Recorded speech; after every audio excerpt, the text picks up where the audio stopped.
Okay, Okay, sorry. Thank you, Joanne. So sure. today we're going to talk about the power of connecting and how it can influence our projects. So I'm going to turn it over to Mary, and she's going to give some tips and keys and why she wrote the article and a little bit about the article about connecting. So Mary, the stage is yours. Well, thank you, Valerie. The funny thing is that article was written some time ago, and I know you had to lift a lot out of it and redo some of it to make it fit the page that you were putting on because I know it was longer than that. So That's okay. thank you for doing your magic on it, however you needed to. Was good. Um, you know, the funny thing about networking is, or relationship building is, I started out thinking that's what it was networking until it became evident to me that it was really relationship building. And it became evident to me it's because of my interest in people and getting to know them and who they are, what they do, what they used to do, all of the above. So you really kind of have to have a genuine interest in people. But um, I think what I wanted to share with you guys today, and I thought might be helpful given all the projects everybody's doing, and I am so impressed with all the ladies here. You guys do far more than I ever dreamed of doing. I mean, honestly, you are a powerful group of ladies, and I honor and respect so much what you're doing. Maybe what I can share might be a little helpful to you because I do believe what I'm gifted to do now is important. It's important in a really strange way. It's so human centric. We need each other. We have to have each other, and so creating connections to me every time I create an introduction between two people, I feel like God's going, "Yep, that's your mission. Keep doing it. Just keep doing it." So, what I wanted to share with you is a few tips that kind of helped me along the way. And some of them are things that you might think of. It's just 5 key things, but maybe some of them might not think of. So, the first one that I would share with you is who you used to know is just as important as who you know now. And I would say reconnect where you can and repurpose those connections because sometimes who you think somebody is all about or what you think they're all about, it may not be that that's all there is to them. And so, one case or example I can point to is I have a gal in my network who leads a cybersecurity business, but maybe about the third phone call in and just having a general discussion with her, just checking in with her, I found out that she was in a sorority with the person who was now the head of a major pharmaceutical company. So it so happens I do dabble in healthcare space with some of my clients and whatnot. So it was really helpful to know that. So you don't, and I had never gone from cybersecurity into, Hmm. pharmaceutical stuff. I would have never made that connection if she hadn't said something. So who she used to know, who she went to college with, whatever, when I started talking to her about her network, became very meaningful. So the second one would be get out of your own lane. So what makes my network, and this is probably the biggest one, what makes my network so meaningful is that out of all of the colleagues of people that do what I do, and there's probably about a dozen I know right now in my circle of of people who do what I do. I have a broader, more global, diverse network than probably any of them. And what that means is I get a lot of phone calls from them going, "Do you know somebody who does this or that?" And I usually can say yes. So what that means is that you also end up having a reliable and trusted solution for just about anything that comes up, which makes you resilient. And it makes the people around you who know that you have that kind of network trust and want to be near you because they know that you are that, and that will make them resilient as well. So case in point, and I may have shared this before in this group, but when we had a client that was stuck in Jerusalem with his family when the war broke out, I got the call from one of my business partners asking, "Do you know of anybody that could help?" I connected them with a private security client that I was working with who has experience in extractions from embassies under fire. Well, just not Mm. everybody has somebody like that in their Yeah. network, but I did. Mm. So I asked if he was going over. He was packing to go over. He had just come back from there. He was doing hosting a Netflix special, working with special operations units around the world, and he had just come from Israel, so he just was on his way back. About 2 days later, he was at the door of the rental house of our client and asking to be let in so he could plan the exit with him. So when I got word that a member of my network in Zambia was desperately ill, no meds, no food, no help, I was able to launch the father of my African mentee to help her. He's a pharmacist and patient advocate in Zambia and was able to go see her, buy her breakfast, set up tests for her within the hour, and sending me pictures while all that was going on. Yeah. And then when a colleague called me about trying to help an orphanage in Haiti, but wasn't sure how true the information was that she was getting about the orphanage being in a gang, sort of infested area. She called me and she said, I need some help figuring out if the information is legit. So I put her in touch with my partner because she's in the UK, but she represented an area of the Caribbean. So she's a diplomat. She's a recently retired diplomat from the Caribbean. She knew a diplomat from Haiti. And so confirmation of the details quickly followed after that. So we were able to get that confirmation going on. So these are all really cool things and really impactful things, but the diversity of connections also leads to critically important business endeavors as well. So I'd say when I had a client who was seeking to buy copper and I knew a man whose brother was a trader and had a product, then we were able to kind of make that connection happen. And then 4 months ago, a very young Ethiopian woman who was running a youth program called me to tell me she had moved to Dubai and had a gentleman she wanted to introduce me to who was in real estate in that area. Turned out he was a business developer like me. He was actually from the United States originally and was in that area just north of Dubai called Ras Al Khaimah. And that's where it happens that the Wynn Casino Group is just building, almost halfway done now, and building the largest casino in their whole portfolio. And I think probably the biggest one in that whole area. But they were getting ready to open doors in a little while. And so opening also lots of development opportunities in that area because there was literally nothing much going on there. And so they need all kinds of infrastructure stuff. And so we quickly got some partners together and started working on that. Never would have gone from a 20-something gal who's running a youth program from Ethiopia, who ended up in Dubai, who could connect me to someone like that. We literally have been talking for months and now have an agreement in place. So I was like, who knew? So the cases for this kind of diversity is pretty amazing, but probably the biggest connection I could say happened right here in Powerful Women Group. And I don't even know that Valerie knows this, but she had introduced me to Carrie Nicotin from this group some time ago. Carrie's become a very integral part of the pool of business developers that I know. And we've been active on lots of different things. And I think just probably one of the most powerful and blessed connections I think I've ever met, had come along. So thank you, Valerie. But number 3 is kick the door open for collaborations and let it be visible. So when you create your business MOUs, agreements, and contracts, let the language reflect a philosophy of trust and collaboration. Let it show it. So I'd say mention this in your intros and be sincere. So one of the things I share now in the first time introductions I make is that I work from a place of ethics and professionalism and that I work hard to follow through. And I'm always open to hearing ideas where mutual benefits are kind of at the heart of it all. I even often mention my faith. If I am, if I feel like I'm in front of somebody who can be acceptable to hear it, I'm going to mention that.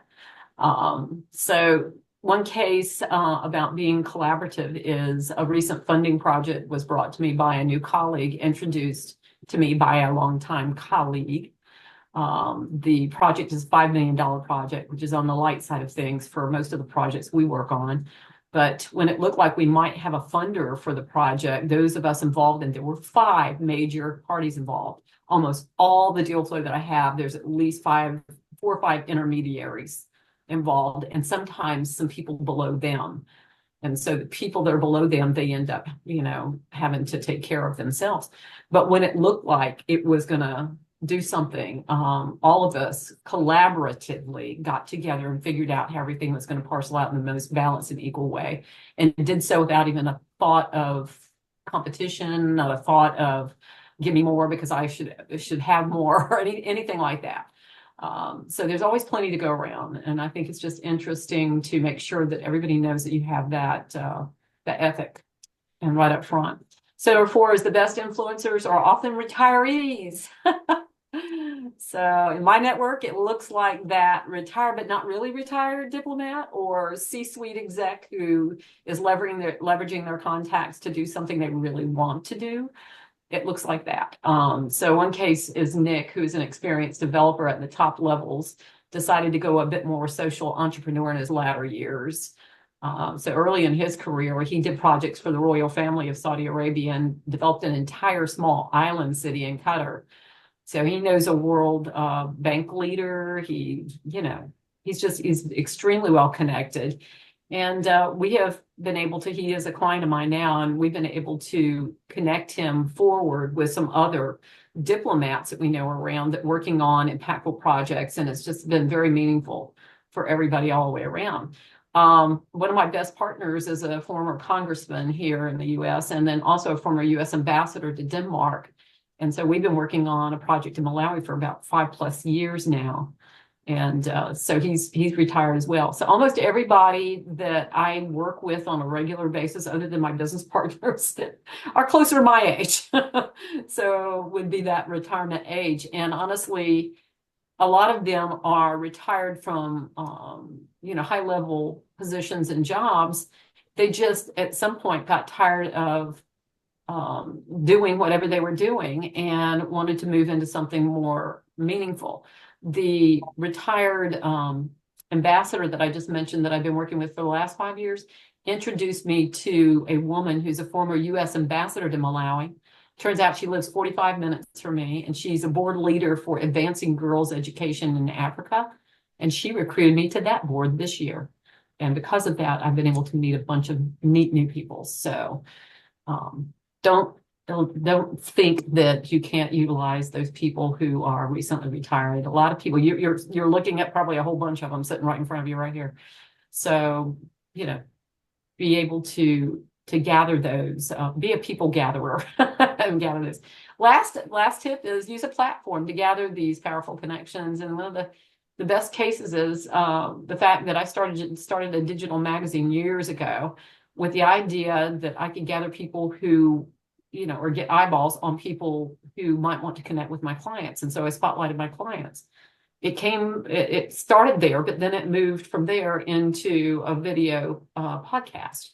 And that became my best business development tool. That's how I've met a lot of the people, a lot of the partners, a lot of the clients, almost all of the connections I have. Right now, I think we're somewhere in the neighborhood about 2,000 or 3,000 interviews that I've done over the course of probably 17, 18 years. And out of that, that's my active front runners pool, so to speak. And out of that has come, just a tremendous amount of business and other connections that have made it possible for me to reach into about 160 different countries with the podcast. So it's been really, really interesting to be able to do that. So I would say if you have a means like Valerie's got today with this this format that she's got, and that's probably the best way to start gathering people. But that's pretty much it. If anybody has any questions, I'll be glad to answer them. But I just want to kind of give you some examples from where I'm at. But that's it. That's all I have to offer. Hi, Mary. It's Wilma. I just wanted to thank you Hi, for such Wilma. an excellent presentation.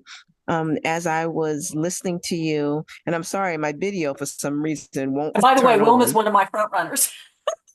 Amen. That's right. I feel such a close connection to you. And, we have been partners throughout the years.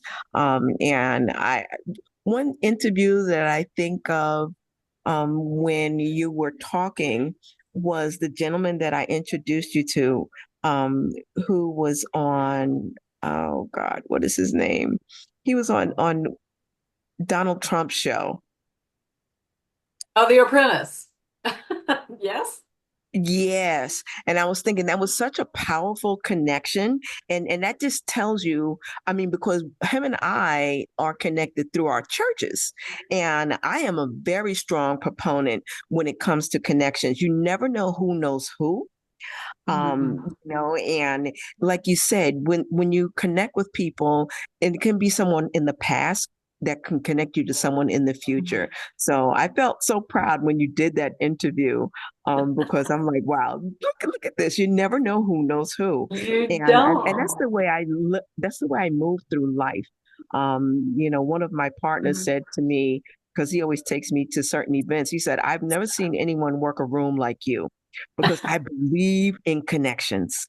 They're so powerful, and that's our destiny. So just thank you for your talk today. It's just so powerful. When I saw you were talking, I'm like, I have to be on this call. You know how powerful Dr. you are. Wilma. Oh, thank you so much. I was able to connect Dr. Wilma with a young mentee that I had here at one point that was heading to Johns Hopkins for a leadership conference. And I got a picture of the two of them together. Now, I love that picture. She was like, what, 16 or 17 now? And do you know that she is now, she's gone through college, and I think she's coming out as, I don't know what you call it, a first responder on ambulances. So, Wow, yeah, I know. nice. Look Auntie. at that. Oh, isn't that That great? is But so great. with my podcast, one of the first questions I ask, I have this little protocol for it. I'll ask is a question that basically lets me know what their why is. Why are they doing what they're doing? And that is their background. That usually leads up to it. So the thread that I mentioned in the article is I Mm, think that helps me to understand why they're doing what they're doing, but it also tells me about their background, because mm, if they were something else before, and almost everybody was, then that means there's a network in that space yeah, somewhere. That's usually the first question. that is so great. Thank you. Anyone else? Uh, okay, Maureen. Mary, it's just amazing, when you're talking and I'm listening to what you're doing.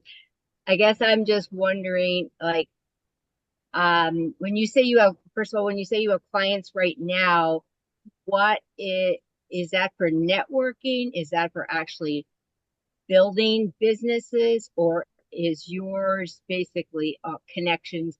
And then what what was the level you started at to be able to ramp up to where you are now? What ramped me up is actually starting the magazine to service a few clients that I had. And when I say service, basically those clients had hired me to make connections to help them with their business. So that would either be partner leads, media leads, publicity leads, or anything that they needed to have connections. I've been hired sometimes by people moving from another country into this country with whatever product or service they were going to bring into, and maybe they didn't know enough people in the right places to be able So to, so you were all distribution channels and all that kind of stuff. so you were But always a connector. yeah, I've always been a connector. It's literally, I'm in the business of now I'm old enough and I've been doing it long enough. I'm leveraging my own network and also adding to it every day. But I'm leveraging my network for the sake of others, and always there's impact on the end of it. But in the middle part of it, what it is who do you need? How can we help you get there?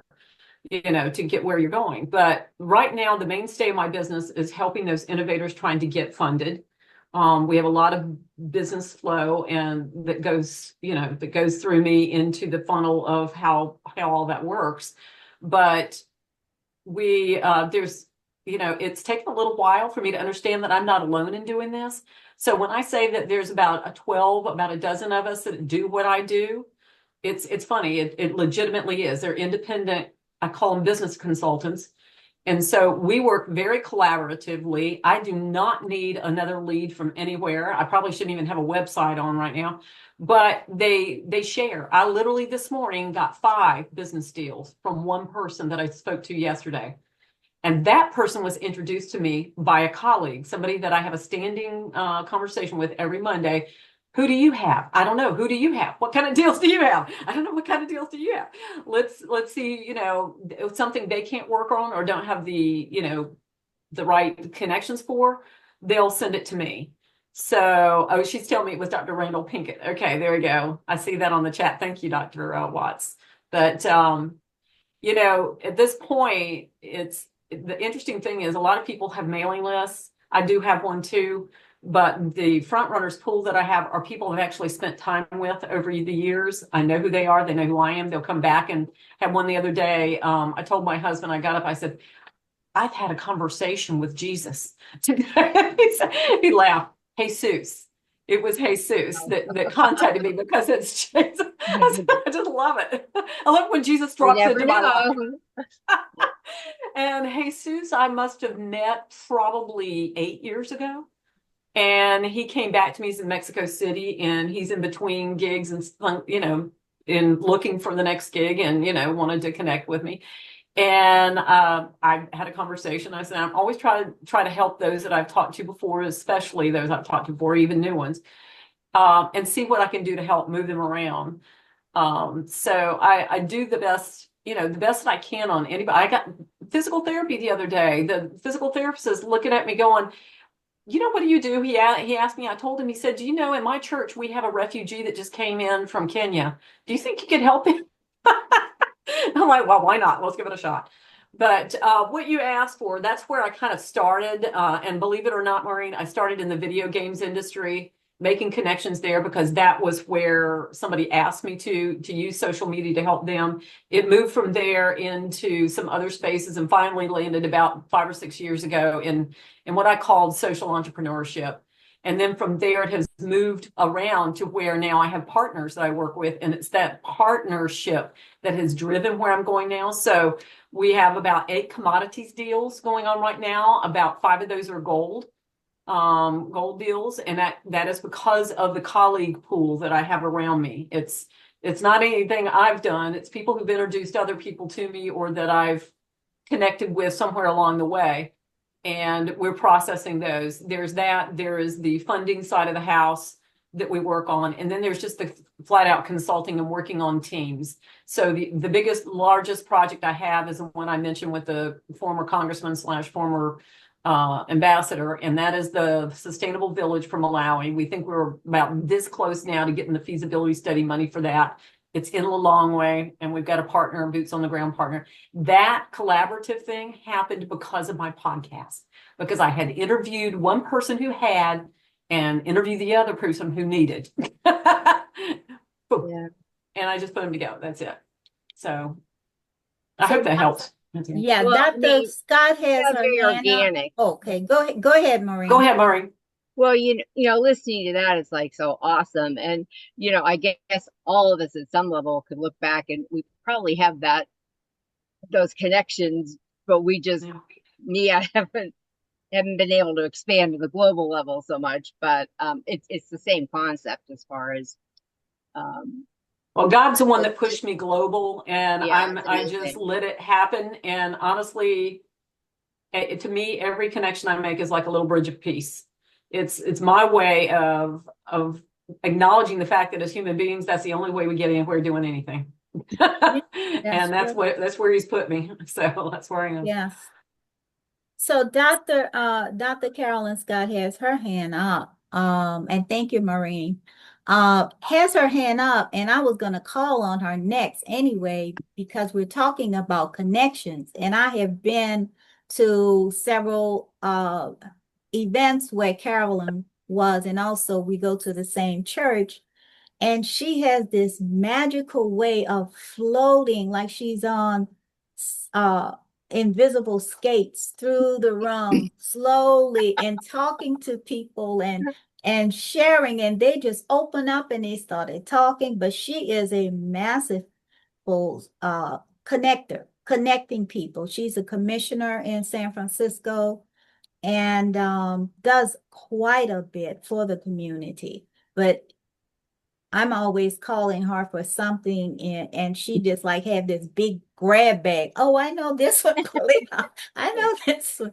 So go ahead and ask your question. And again, for those who don't know, our topic today is about connecting to influence your projects.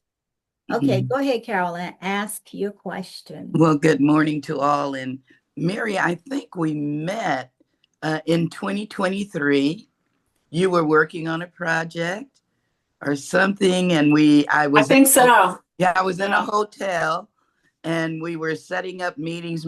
We finally connected, and it was a Zoom call, and wonderful. But I'm so excited for you.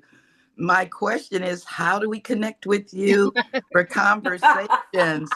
I feel like, the grain of salt compared to what you're doing. I from way back have been referred to as a networker. That's the old word, I suppose. And so I did a lot of networking and have done and do, and I still refer to it as that. But connector is what I hear, and I respond to that as well. But I'm just so excited because you've stirred up. You kind of glide and do what you do until you meet something that tends to explode and take it to another level and Yes. another level. And I thought, with this national climate, I really need another level. And when I got on and saw you and heard you speaking, I'm just listening. And then as you talk, I was like, okay, all right, this is it. So I'm excited if there is an opportunity to connect with you and share where I am and where I'd like to go and the things I'd like to do with connecting for the purpose of impacting in this season. It's, things that worked a couple of years ago and years back and exploded and went well are running into walls. Oh, And yeah. so we need, as you say, the new faces and the retirees. And I know baby boomers all over. It's like a landmine. Be careful, but it's a good careful. Baby boomers all over are retiring and moving aside. So I had not thought of it in those terms. And I would love to chat with you and hear more from you to just spark up more within myself. I really need help with the new way Your of next connecting. level. Yes, Your that's next getting to the the next real level. next Yeah. level. So Yeah. I'll do a email introduction, and the two of you can decide when you'd like to talk. Would that work for you, Mary? Yeah, absolutely. I just gave my email address to Monet. So yeah, I'm happy for you to connect up with me. I think this is interesting, and I love this group for this reason. You're all about heart and about impact. Nobody has asked me about money. But I see some faces go, wait a minute. Yeah, the money follows when you are on track. You're When you're connecting on with the right track and when people. you're doing Your heart what is you in need it. to be doing. It's not going running behind money because you get exhausted and like, I need some more money.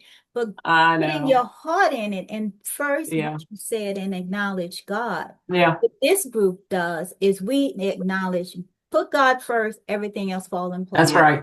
Use the That's tools that exactly He's right. given you. Definitely. And so yeah, I'll connect the two of you. I want Thank you so much. I want to take a quick moment and if I could just say acknowledge this three one people thing, that just joined. Valerie, just one more thing. Mary, I think I have you, if you have not changed your cell phone and email. I have not. In 2 years. Okay. Then, I'm not. all right. Then you can do that double in case she does not have mine. But I've got you, Mary, and so That's what we're about, making a bigger as impact. Valerie illustrated, put on those roller skates, and I'll get towards you and see what comes out of it.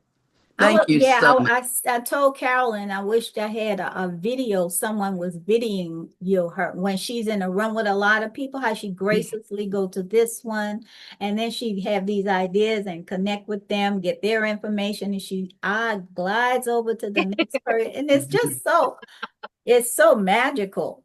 So I might have to get you some roller skates.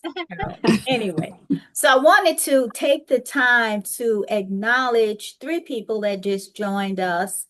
Coletta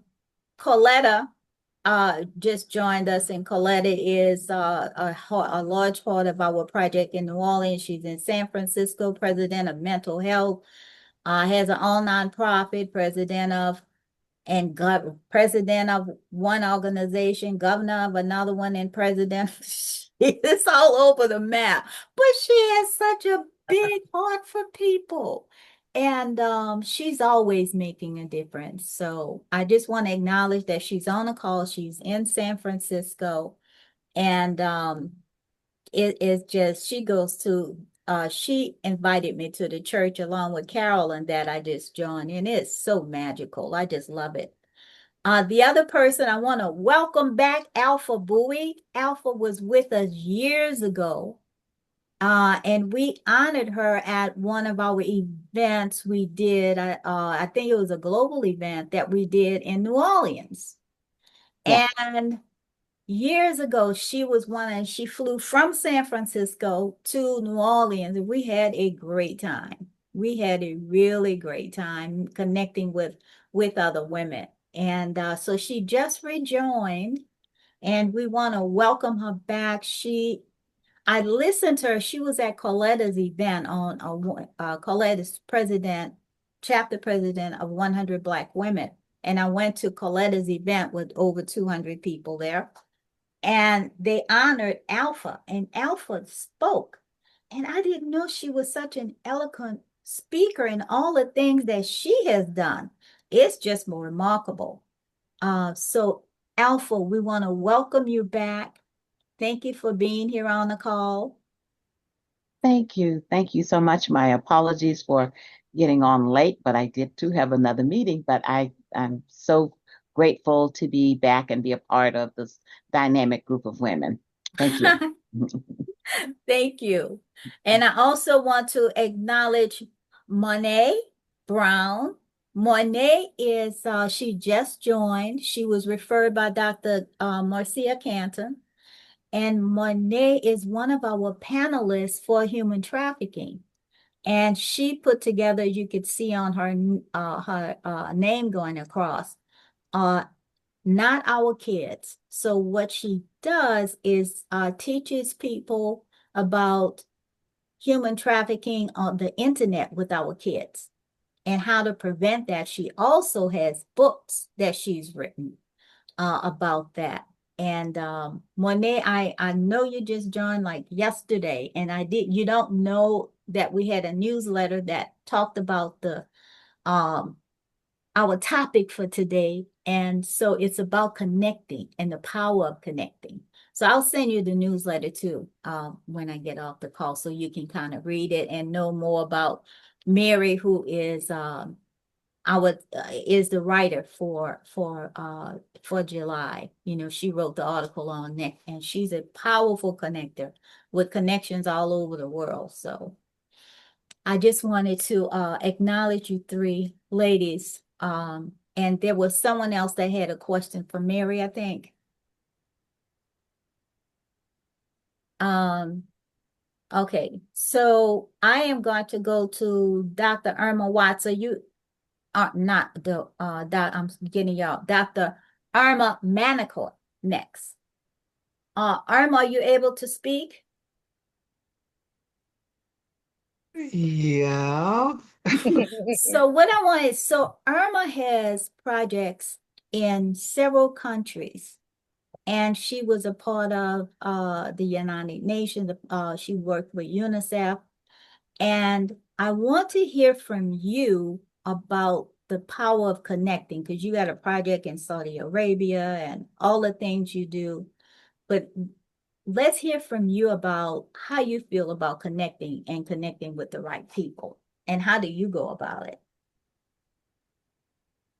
I think part of connections is linked to the what you're known for by people that you work with. So a lot of the contracts that I have held have been with people that I worked with formerly when I was in the organization, but that I have maintained relationships since then. And I think it's about finding people who are like-minded, who have the same values and professional ethics Yeah. that with to which one can associate. And in the international development and humanitarian work, we're a small network, so we tend to kind of know of each other. But oftentimes, I think getting started is difficult, but it's almost as if once you're in, you're in. People get to know you, they talk to you. I think a part of this whole process is what other people say about you. You can do some of the work yourself, but oftentimes what I've found it's been other people have commented or been aware of the work that goes on. So it isn't always tooting your own horn. It's what other people are saying about the work that you've done. Yeah. Um, and the way in which you interact. I think when you interact with people in terms of respect, even if you don't agree with them, things still can happen. So, and I think the point that was made earlier, one of the things I've always kept in mind is when you're going up the ladder, pay attention to people who are on those steps. Because when you come down, the same people are there. So how you treated them as you're walking up will influence if you're coming down, how they treat you. So it's oftentimes my experience has been the person that you think is the least powerful, oftentimes they're far more powerful than you give them credit for because they know things. And it isn't so much that people work against you, is they just don't help you. And I think in the work that I do internationally, that's really important. I don't need people to do it for me, but to at least not try to block me. Yeah. That's great. So what I'm hearing from you is trust. Like Yes, people know about you and someone refer you. So that person trusts you. So they're referring you to someone else. And we stay away from those people who block us because what they really do, they might do that with bad intention, but what they do actually is make us think outside of the box and we just go up higher. So it's exactly. they might think they're blocking us, but they actually giving us fuel to do something bigger and better. And That's it's that. being an honest broker. It's when you can't do something to own it up front. I think oftentimes where I've seen people get into trouble when they're networking is when they can't do something, they won't own it. They try to cover it up, they try to fix it. And a lot of times there's somebody there who's willing to help you if you give them a chance. Got And it. when you do that, you also model to other people it's okay to not have it all worked out in your mind. Yeah, it It's is. okay. Yeah, that is so great. Thank you so much for sharing. Dr. Watts, are you able to talk? Yes, I'm right here. Yes. How can I help?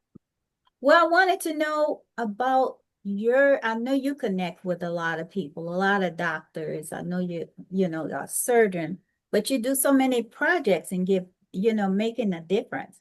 So what is it that one thing that you see is so valuable about you and the way you connect with other people? Okay. Well, let me just start here. Since my specialty is podiatric medicine, okay? And what that means is that I specialize in taking care of everyone's feet. And I think it is my calling. God put me in that profession for a reason. I have been able to tell a lot. You would be surprised what I can learn from a person when I hold their feet in my hands. I feel it is also a spiritual gift that God has given me because God speaks to me telling me where this person has walked, their walk in life. And I've really surprised some people.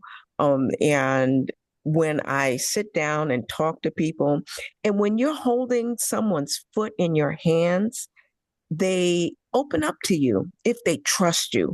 And this is why when I talk to people and connect with them, I always say, when you are looking for a doctor, you have to have someone that you trust.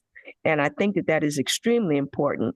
And you should not just be going to a doctor just because they have a DR in front of their names. You have to trust that individual because you're entrusting your health with them. So I believe that that connection that God has given me is very powerful, because I am also enabling them to move forward in their walk in life. And that's why I believe that those connections are just powerful, like I've already said. So I don't know what else I can say. I just feel that that gift that God has given me in connecting me with people, and it's all kinds of people. It's people that, I may even have people that just come to me just because they trust. They may not have a problem. I've been like 2 years ago, I was at a family barbecue, and the person that was hosting the barbecue told me that their brother had not seen a doctor in 20 years. And I said, let me talk to him. I spent 4 hours in a room doing a full examination from head to toe because I carry a bag in my trunk where I can run an EKG on a person, believe it or not, check their pressure, check their glucose. And this man opened up to me. The family was so grateful. That was a very powerful connection. I thank God that he allowed me to open up, have that person open up to me. And he was just actually scared. That's why he had not been to a doctor in 20 years. But after that visit, I connected him. I did a search of the doctors in his area, and he has since connected and gone to a doctor. That to me, that brought tears to my eyes. I allowed this person, and I did not diagnose something on the bottom of his foot that was detrimental to his health, but I did connect him with someone. So that's the power of connection that I believe that God has given me. So I hope I answered your question. Yes, you did. Yeah, and using our gifts is key to Amen. Exactly. It is. using our gifts is key to connecting and healing people. And I know you love healing That is and that is my calling. That is helping my people. calling. I thank Yeah, God I also for heard being that there's a doing that. lot of things you can tell about the body from the foot. Oh my From God. the feet. You'd be Yeah, that's surprised. amazing. There's something that I've seen so many feet over the years. I can look at the bottom of someone's feet and the top, and as well as the structure, just like I was at a function on Saturday, just the way someone stands in their shoes. Wow. I can tell a lot. Yeah, it's a gift. It's Yeah. actually a gift. So I'll be quiet now. Okay, thank you so much. Okay, Latoya, are you able to speak? Yes. Yeah, and I always thank you so much for that powerful letter you wrote for our students in New Orleans. They're really inspired by being able to add to something like that. You're welcome. It So, was my pleasure. yeah. So wanted to, what do you feel about connecting? I know you connect with a lot of people as well. Yeah. Today's an interesting day for me. Normally, I come into these spaces and a two-fold capacity. One, to listen and learn, and two, to speak and give. And today I feel like I've listened and learned so much. I need a little bit more time to digest because I've been through quite a bit these last 6 months. And um, it just reminds me of a phrase my grandmother would say when I was a kid: God gave you two ears and one mouth for a reason. And so as I listen to what has been shared today, it really hit home because it's not things I haven't heard before, but it's a different set of lenses to look at that same information. Mhm. probably a horrible analogy, but I'm gonna use it anyway. It's like when you watch a movie or read a book and then you go back and watch it or read it again and you see things that you did not see before. That's what this experience today has been for me. Um, I grew up networking as the granddaughter of a politician and civil rights leader and the daughter of a community leader, one who was not necessarily in the public eye as much, but just as effective and impactful. And thinking about just the power of connection, how people are able to get things done without money transferring hands. My nonprofit organization, Family Equity Partners, I created it to be able to bring everything that I learned in the tech and corporate industry that makes businesses profitable, sustainable, and most importantly, scalable to small business outside of tech. And I knew what I was learning was powerful. I knew it was incredible. And I wanted to bring it back to my community.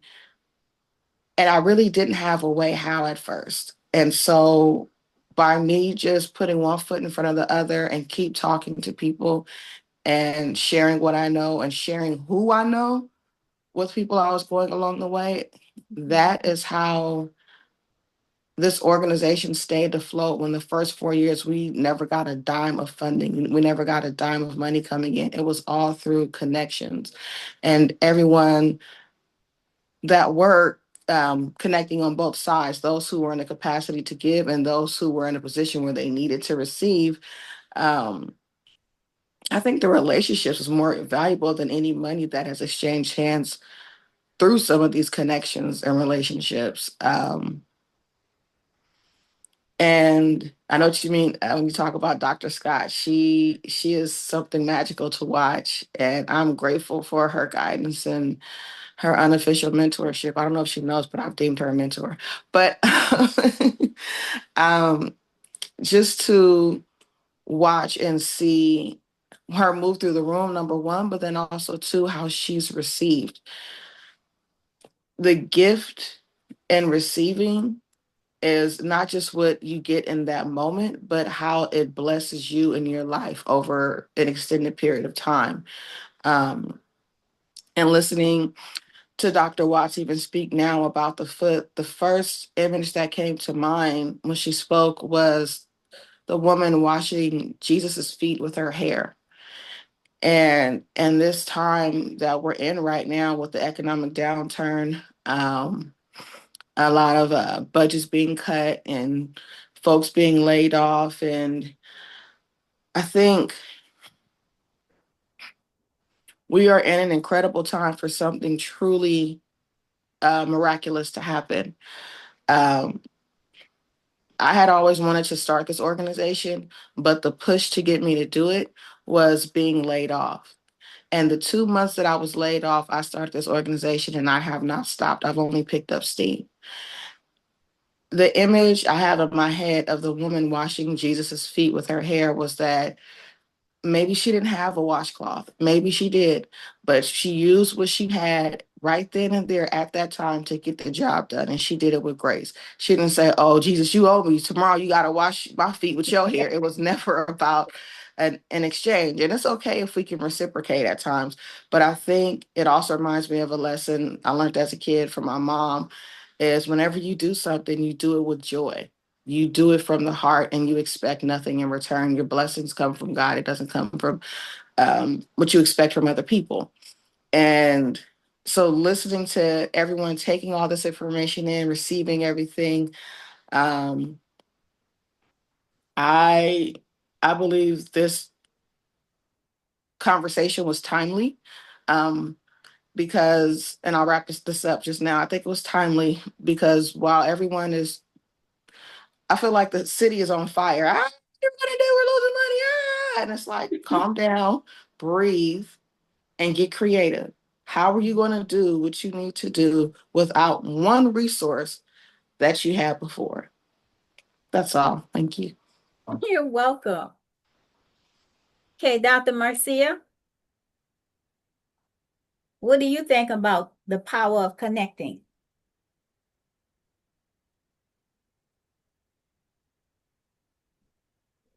we can't hear you on mute. I muted myself because I didn't want the phone to ring while everyone was talking. I think the power of connecting is everything.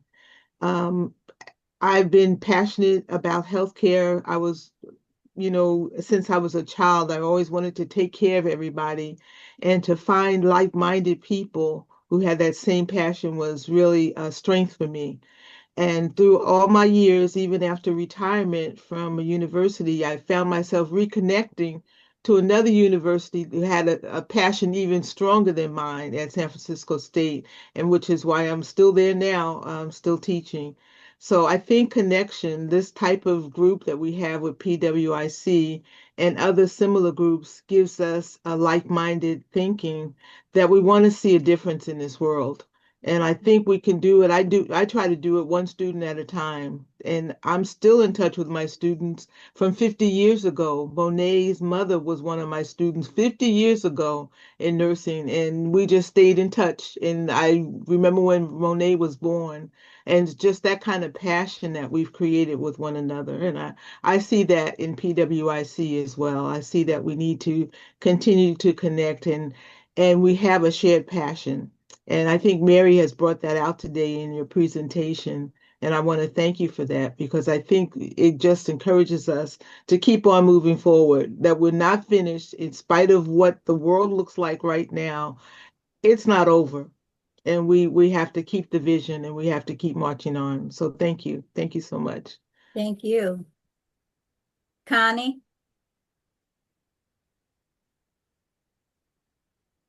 Now you're on mute. I see Carol Ruth's hand's been up a while. Why don't you I go to think she's exercising. I think she's exercising her arm. Oh, okay. Well,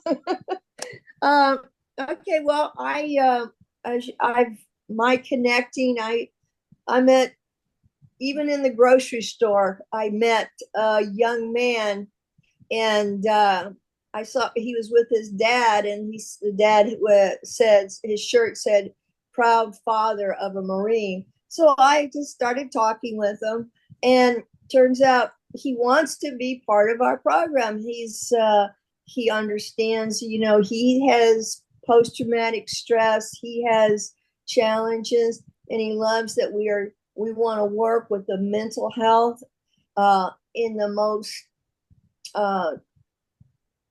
not just doctors and VA and all these things, but going by using the things that really connect with him. And all of it is about connection.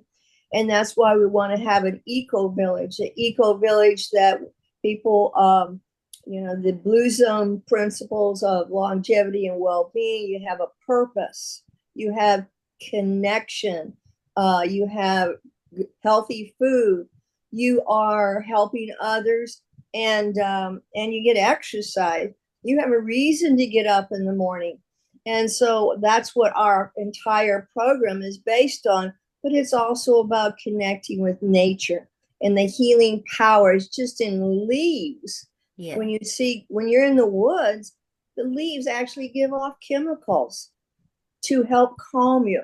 And now that we're going to be having neurotherapeutic technology in each container, personalized with their permission, it helps release calming sound waves. Well, he said, "Oh, this is great. I want to be on board. I want to help." And I said, "But we don't want to stop with veterans. We love veterans. My son was a veteran and is a veteran, and he has lost 5 buddies to suicide. We want to work on the mental health strategies to reduce suicide. Plus, we want to pass this kind of a process on to so many seniors that are becoming homeless because of medical bills." Right. And so this is the kind of stuff, and you can meet people everywhere. And I have met people, even on airplanes, you name it, I've met them. And through you, I met Ernie and other people that are so kind, and it just makes life my purpose. And I've been This has been my purpose all my life, not only helping others, but caring about the environment. But the way I do it, like in the book I wrote, it's all about storytelling. And when we present things as a story, it really captures people's attention, because most people can't connect with something like that. So that's the one thing that I work on with my program. Awesome. Thank you so much for sharing. Alpha, are you able to share? I had to jump off for a minute, but what are we sharing on this morning? I definitely am. Yeah, we're sharing on the power of connecting with people. Okay. Your connections Definitely. and the influence it has on your project. Definitely, I can honestly say that I have found there's truly power in connecting with people. I think every good thing that's come in terms of my business has been my whole business was built on basically word of mouth and connections, not from marketing or any of those things. It's basically talking to people, meeting people, and sharing a bit about what I do, and just having a sense, I believe, of sincerity when I'm connecting, but just basically making it a point to be uh, in a room of people that I consider like-minded people, so that I can hear what people are doing and what's happening in their world and their circle of friends, and then having the opportunity, waiting for the opportunity, actually, I think has been the most effective thing for me, is waiting for an opportunity to be invited to share about what's happening with me and my world and my business. And so the power of connection is so important, because when you share with someone something that you're doing, or that's been my experience, and then they get excited about it, then they share with 2 or 3 or 4 other people. And as I said, my whole business is based on connections and sharing, and people wanting to know what I'm doing. I get a chance to talk about what I do. So that's really a vital part of success in my mind, in my business. So thank you for the opportunity to share. You're welcome. Thank you for sharing. Hi, Carol Ruth. Are you able to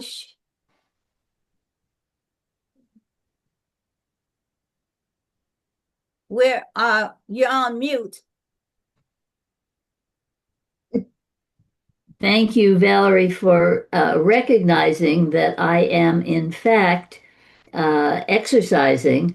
Actually, not exactly exercising. Maybe you can see, maybe you can't, but there's a big purple blob above where 13 stitches were taken in my arm last night because I fell on the sidewalk outside of Ramona along the street, and some kind neighbors packed me up and took me to one of these emergency care little things. Yeah. And they stitched me up and put bandages on all the small pieces, but this has 13 stitches under it, and this is the big purple thing that I'm trying to exercise to get to go down, and to pump the blood from here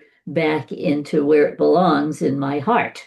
So today is not a good day, and I apologize for being quite late in joining you, but Oh, no, no worries. I'm happy you're okay. yes, I And had healing. I had to call Kaiser, as well as this comfort zone emergency place. And so it's been a busy morning. I got it. Well, I'm happy you're okay. And thank you I for am being on the too, call in the and midst. hopefully I will be even more okay after 3 o'clock, when I have an appointment to see my regular doctor.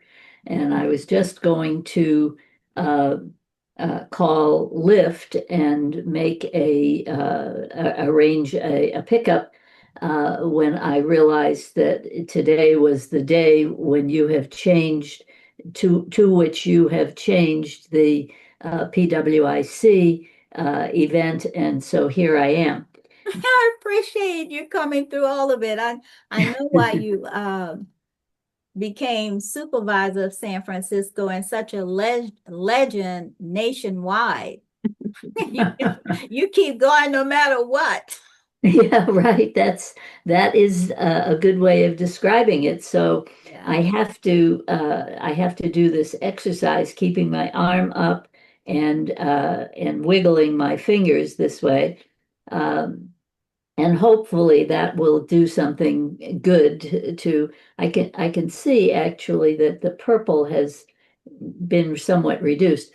Anyway, on the topic of the day of connecting, somebody I heard mentioned that she meets people on airplanes. I have to say that I meet people on airplanes a lot. And some of my biggest supporters, in particular, I met this guy on an airplane going to Afghanistan, and he turned out to be the head of Afghan film of the state organization, which was supposed to monitor all the films in all the movies that had been created in Afghanistan. And this was before the Americans just took over. And his name was, oh dear, his name has escaped me at the moment, but it'll come back. He is the guy who, when the Taliban first came into power in Afghanistan, he was then the head of Afghan film, and he got a bunch of workmen, and they were coming for an inspection. They were going to take away all the non all of some portion of the films because the Taliban don't believe in uh, film. They don't believe in books, in novels. Mm. They're very, very anti-culture, I would say. But anyway, so he brought in overnight, he brought in a bunch of workmen, and he and they walled up the door that went into the archive where the films were kept. So if you came into his big building called Afghan Film, you came down a corridor, and there was nothing on the right side of the corridor, nothing on the left side of the corridor. And when you got to the end of the corridor, there was a small room that had what the Taliban did not know, but that was filled with duplicates. So the Taliban people said, "Oh, look at all these films. We're going to take them away and burn them." So they took all those films and they reported to their superiors, "Yeah, we got them. We got all these films and we took them and we burned them." And uh, my friend uh, then said to his people, "Now don't knock down the wall, don't open the doors. We're going to wait until it's safe to do that." And so for 2 or 3 years, those films, all the films in their library were unavailable because they were in this locked off place, and he saved all the films. But by doing that, he then got later on he got an award in which was delivered in San Francisco from the Librarians Association, the National Library Association, which honored him for having preserved his library of films against the Taliban. So, and I met him on an airplane. And we became friends on the airplane. And afterward, I talked to him a lot. And yes, it was a great way. Airplanes talking just walking in the park is a great way to meet people. And once you've met somebody, you put them in your contact list, and all will be well. Awesome. Thank you. Thank you for sharing. And I wanted to let you know too, to get rid of the bruise, witch hazel helps get rid of bruises, Okay, thank you for especially that. the organic one. Uh-huh. Okay, Monet, do you want to speak a little bit about the power of connection? Hi, everyone. So I want to take this time and thank everyone for inviting me into the space. So I just real quick want to just share who I am. Thank you, Miss Valerie and Dr. Catton, for inviting me. My name is Monet Brown, and I'm a retired probation officer with Alameda County. I served there 22 years as a probation officer, and during the course of my work, I used to supervise kids that were trafficking and being trafficked. What I saw is that kids were meeting their pimps or their victims through social media. And at that time, it was MySpace. And since then, I went back and I got my master's from St. Mary's, and I did my thesis on parents' awareness of their children being sex trafficked through electronic devices. I found that 70% of parents don't have the passwords to their kids' devices, have never went through their kids' phones, didn't know what was happening. So then this ugly thing called COVID showed up. And what did the education system do? They gave all our kids computers. And so not our kids, that's me up there. We were born out of necessity to educate parents in the education system about devices and how our kids are being trafficked at an all-time high through cell phones, gaming, and especially gaming devices, Grand Theft Auto, Roblox, Minecraft. Those games are taking our kids away. And so I just want to say that what I've learned in 2 years of Not Our Kids is that doors have been opening for us. And I am so blessed to be able to even be in the room with all you fabulous women, and hoping that my business be elevated. I have been on Channel 2 twice, Channel 4, Channel 5 actually came to my house and did an interview of me in my space. I have since bought a van that I'm taking this abroad. What I know is that us ladies can elevate all our businesses, but especially what draws us together is social media. Regardless of where you are in your life, you have to be on social media on some form. What is very sad is that our children are being exposed to things that we are in control of. And what I mean by that is we have the ability to monitor this stuff. And we also have the ability to talk to our kids. And I'll just leave it with this. My mom, when I when I was growing up, she used to always say, I am not your friend. I'm your mother. And I used to say, okay, all right. We can't say that to our kids today. And what I mean by that is the children have thousands of friends, and those friends are knowing all our children's business, including ours. Our children are telling them when they want to self-harm. Our children are telling them when they want to have sex and they're drinking. And so what I want to encourage us women today is we need to move into being our children's friends.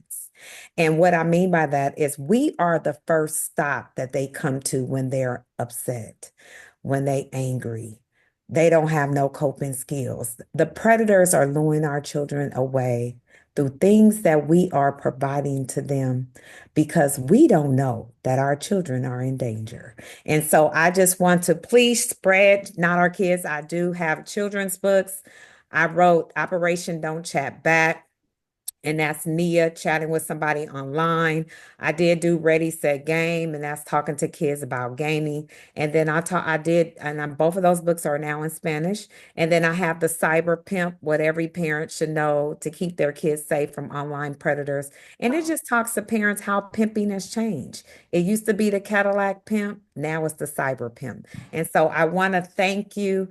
I'm hoping I could sit with some of you ladies to help how this can be a larger voice. And lastly, Ms. Val, I did wrote a legislative law. It's called the Student Online Safety Act. I have met with Ron Bonta, Nancy Skinner's office, and what my law is asking is that before the education system give our kids computers, they must educate them on how to stay safe. They must provide parents a digital footprint of all the websites their kids have been on.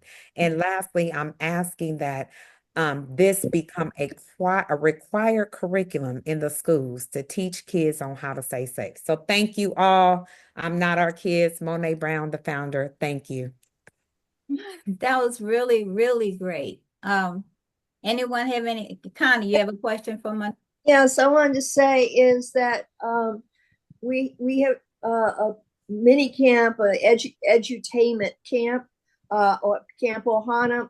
And what part of our program also was setting up little free libraries throughout. We had, I guess, 15 different little free libraries, because our kids they can't get to a library. Parents can't afford books, but and then we had different games and things where people are reading, etc., to them. But if you get kids really early into doing this, it helps.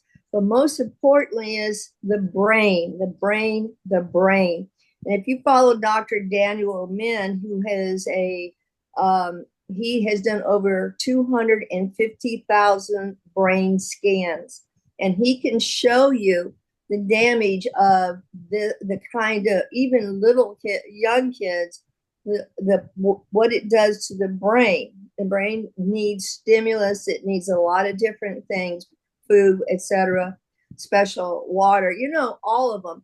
But the kids are, if they're just on media, or they're scrolling, or they're on, and this goes for adults too, hours after hours after hours. And a lot of kids are latchkey kids. I taught school for 25 years, and I know so many come home to no one.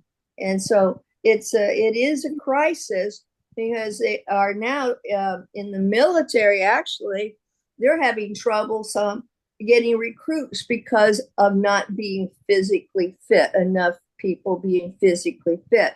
And so we need to work first with the kids, the children, and with the edutainment camp, we taught them everything from solar to making slime, that slime thing, science things, different things. Because so many kids, they do nothing all summer, and then they go back to school, and everybody's talking about how great their summer was, all the camps they went to, etc. So we wanted to make sure the children in the slum tells also had some good activity. I call them slum tells, and because they're really bad places to be for children, because they can't even go outside to play. But anyway, I hope that I support you 100%, and I definitely hope that if you want to know anything about Little Free Libraries or our edutainment camp or anything, let me know. Got it. Okay, I'm sorry. Latoya, you had a question?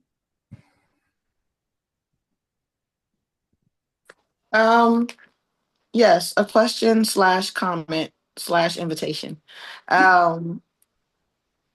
Miss Monet, you just really sparked something inside of me. Thank you for speaking and sharing and elevating your business in this space.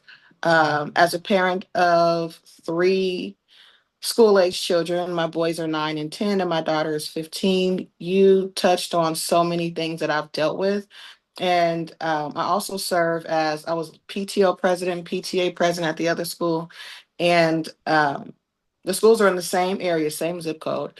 And other schools in that area found out what I was doing as a PTO leader, teaching infrastructure the same way I do with my business clients, and so how to set up these PTOs on the east side. Because the PTAs and PTLs on the west side, they raise anywhere from $300,000 to about $12 million a year here in San Francisco. While the schools on the east side, they are struggling to raise $300. And the parents have to come out of pocket for a lot of stuff, even to where some parents are like selling plates out of their house and all kinds of stuff. And that's just been what has been happening in our history, mostly because we have the stories that can bring in the grants, and we have the drive, ambition, and motivation to pursue fundraising. However, we don't have the vehicles to receive the money and hold it legitimately. So that's why my focus has been to teach these Eastside PTAs and PTOs how to set up business structures as an organization, number one. So the other schools in the area were coming saying, hey, can you teach us too? And I'm like, instead of me repeating the same information 5 times, and instead of we have one school with 5 parents here, 10 parents there, let's have a Bayview schools of Black Parent Alliance, and let's work together because we have a lot of the same challenges in the district. And we had our retreat last year in July, our very first retreat. And so we're gearing up for our second one. I've been a little under the weather, so which is why we're a little behind schedule. But I would love to have you come and speak. And that way they can access you and bring you back to their individual schools. So that's where the invitation piece comes in at number one. But then also number two, I guess a question. Well, before I get into the question just a little bit, my kids are on Roblox. My kids are on Madden. My kids are on, my daughter's on Instagram and TikTok.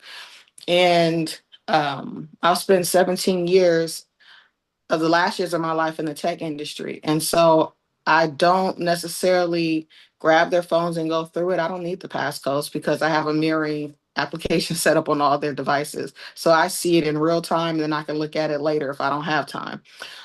Which I understand every parent doesn't have access to those tools, but you are absolutely right. And I think this message, the way you deliver it, is digestible. Oftentimes, working with parents, when you present things that are different than what they grew up with, that's how I was raised. You hear that often. They get defensive, and and the way you deliver it, I didn't take offense to anything you said. So I think you are the blessing or could be the blessing in my network of parents and families to deliver that message on how to do that. What I'll do, because we have to go, but I thank you so much. What I'll do is an email introduction to the two of you, but thank you so much, Latoya. You got so much wisdom for your young self. You're younger than most of us. But yeah, well, that's just beautiful. I love the connections. Yeah. And Alpha, you have your hand up. I'll be quick. I would just like to also be connected in that introduction because as a concerned citizen, president of the Providence Baptist Foundation, I deal with many families. We deal with families who've been displaced, who have children, and many parents are absent from the home. Many children are being raised in different environments. So some of them don't have parents that are concerned or whatever, but the kids are left to their own devices. So I definitely am very, very interested in that information that perhaps I could bring to the foundation for review and see how we could get the support within the foundation for those families who are in some of our family house shelters. Mm-hmm. That's so great. I will do an email introduction to you too. I'm writing your name down. Thank you.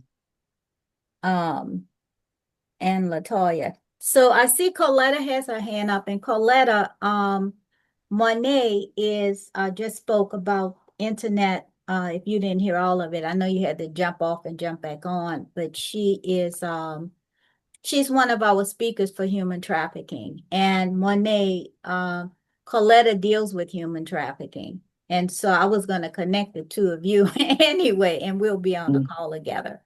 But go ahead and ask your question, Coletta. Yeah, I just wanted to take the time to let you all know I had several meetings with department heads this morning. And so that's why I've been in and out. But what has been presented is very, very important. We know that we're in administration that is attacking our education system. And this really, truly affects all of us as we move forward. You may not be a parent, but you could be a grandparent, or you're just your niece, nephew, so forth. And so I definitely wanted to mention that. And then at the same time, um, I wanted to make sure that everyone knows that we will have our human trafficking panel on August the 22nd. I didn't know if Barry had already made that announcement, but I just wanted to make sure that all of our networks and everyone we know had an opportunity to get as many people as possible to be present. We have a situation with our administration, as we know, which I don't know. I guess it's all in God's timing, but it's Yeah, put but us right. I got it for letter, but what I realized that we are the force that's gonna change it all. Mm-hmm. We are the ones. We're undercover agents for God. That's fabulous. But yeah, and Yeah, just wanted to say that you're so appreciative of PWIC and the I vision appreciate all of of you. Yes. of you, Valerie, and commitment that we have. And I think the one thing that's really a blessing about us is that we are all humanitarians, and it's in the heart. This is the type of work you do, but it's got to be in your heart. Thank you. Yes. Thank you. Yeah, Mary did mention that, I believe. It was Mary or one of the people, but Mary brought that up, brought that out of us today with her talk. So, Mitzi, you want to say anything? And then we'll ask Dr. Carolyn Scott to pray us out. Yeah, of course. Monet, you did an amazing job presenting, and Mary as well. I actually, it's funny because we're talking about connections and connecting, and I actually connected with Monet at an event that we both spoke at. And it was just really awesome to be able to talk to people who are doing and working in the community and have a heart for service. So I love Monet and everything she does. She's an amazing speaker and just so passionate. And it really, she's taught me a lot with the education that I teach. I also do kind of our human trafficking 101 and, going into schools and trying to bring that awareness. But I think especially for what we do in like fighting human trafficking, it's Yeah. about collaborating with people.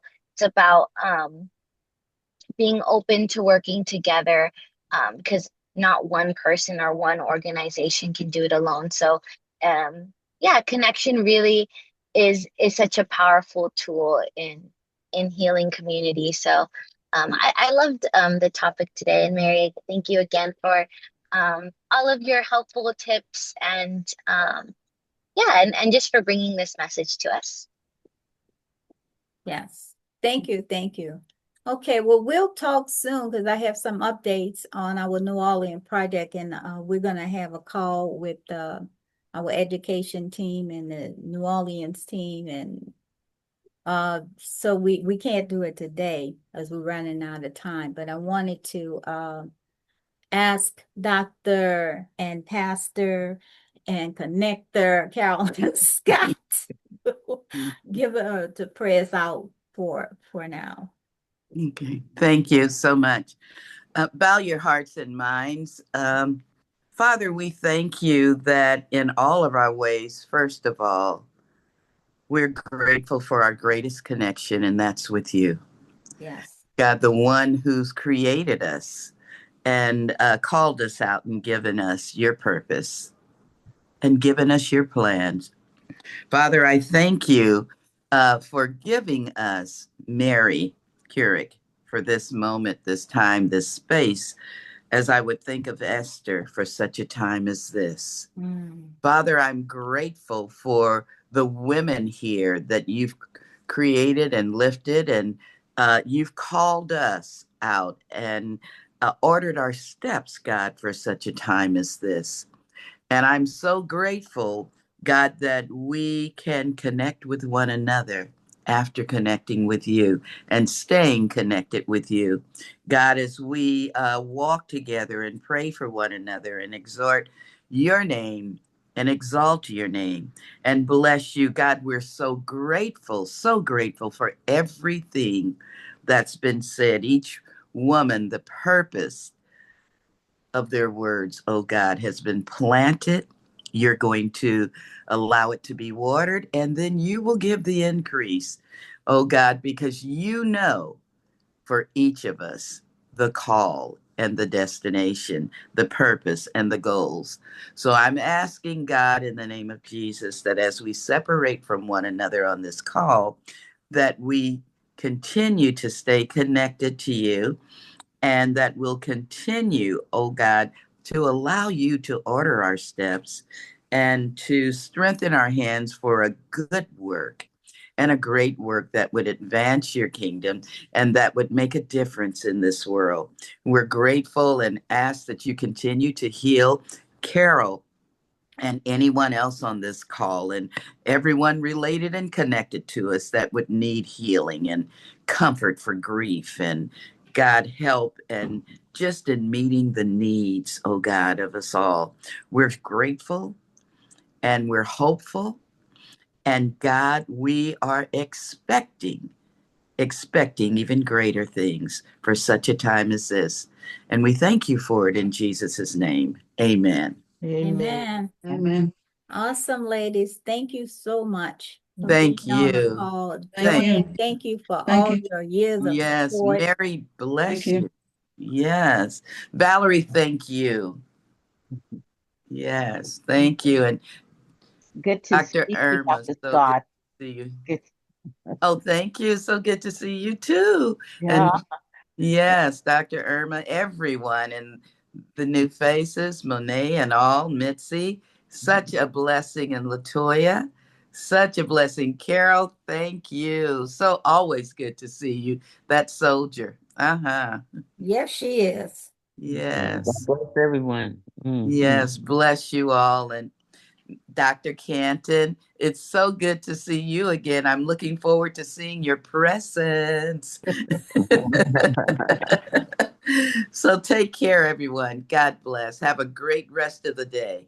Okay, Thank thanks so you. much. Thank you. Thank you. Bye. Thank you Alpha, so so much. good to see you again. Yes. And Thank you. Joanne, howdy doody. Hey there. Hi. Good to be here and see Yeah. everybody. It was good to be here today, hearing all of this. Yes, Amazing, indeed. huh? Good to see you, Joanne. Amazing. Yes. Amazing. So bless you all. Take care. Okay, Mhm. goodbye. Have a great rest of your week. Thank you. You too. Bye. Carol, get that witch hazel. Okay.